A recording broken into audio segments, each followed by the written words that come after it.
আমরা এই কৃষি কাজে করি, তবে দেখা কোনো কাজে ছোট নয়। আমরা চুক্তি নিয়ে কাজ করি, কৃষি কাজে করি না, আমরা চুক্তি নিয়ে কাজ করি, বুঝছেন? বাংলাদেশ একটি কৃষি প্রধান দেশ। দেশের ৮০%-এরও বেশি মানুষ প্রত্যক্ষ বা পরোক্ষভাবে কৃষির সঙ্গে জড়িত।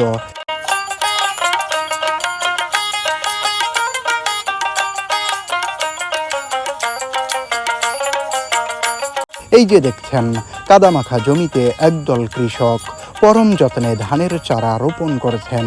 তাদের হাতের প্রতিটি চারা শুধু একটি গাছ নয়, বরং কোটি মানুষের খাদ্যের নিশ্চয়তার এক একটি স্বপ্ন। প্রচণ্ড রোদ, টানা বৃষ্টি কিংবা হাঁটু সমান কাদা, কোনো প্রতিকূলতাই তাদের থামাতে পারে না। দিনের পর দিন কঠোর পরিশ্রম করেও মুখে থাকে এক চিলতে হাসি, কারণ তারা জানেন তাদের শ্রমেই বেঁচে থাকে এই দেশের মানুষের অন্নের যোগান।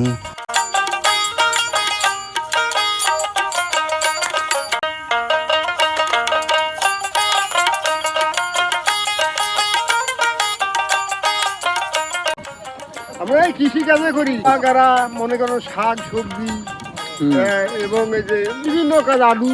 হ্যাঁ, আপনি যে কাজটা করেন, কৃষি কাজটা করে কি আপনি হ্যাঁ, গর্বিত? হ্যাঁ, আমরা খুবই গর্বিত। গর্বের সাথেই করেন, কোনো কাজকে ছোট ভাবে নেন না? না, ছোট ভাবে দেখা কোনো কাজে ছোট নয়। ছোট নয়। হ্যাঁ, আপনার যে ন্যায্য মজুরি ঠিক মতো পান? ইনশাআল্লাহ আমরা ন্যায্য মজুরি পাই, মানে আমরা চুক্তি নিয়ে কাজ করি, কৃষি কাজে করি না, আমরা চুক্তি নিয়ে কাজ করি, বুঝছেন? আপনি খুশি? আমরা খুশি, হ্যাঁ খুশি, আমরা খুশি।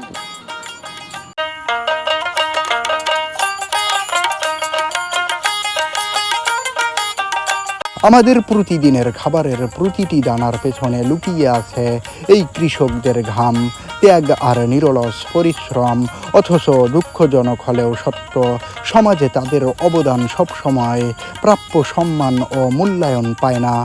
সময়ের দাবি এই মানুষগুলোর যথাযথ মূল্যায়ন হোক, তাদের জীবনমান উন্নয়নে আরও গবেষণা হোক, কৃষিকে আরও আধুনিক ও সমৃদ্ধ করতে কার্যকর উদ্যোগ নেওয়া হোক।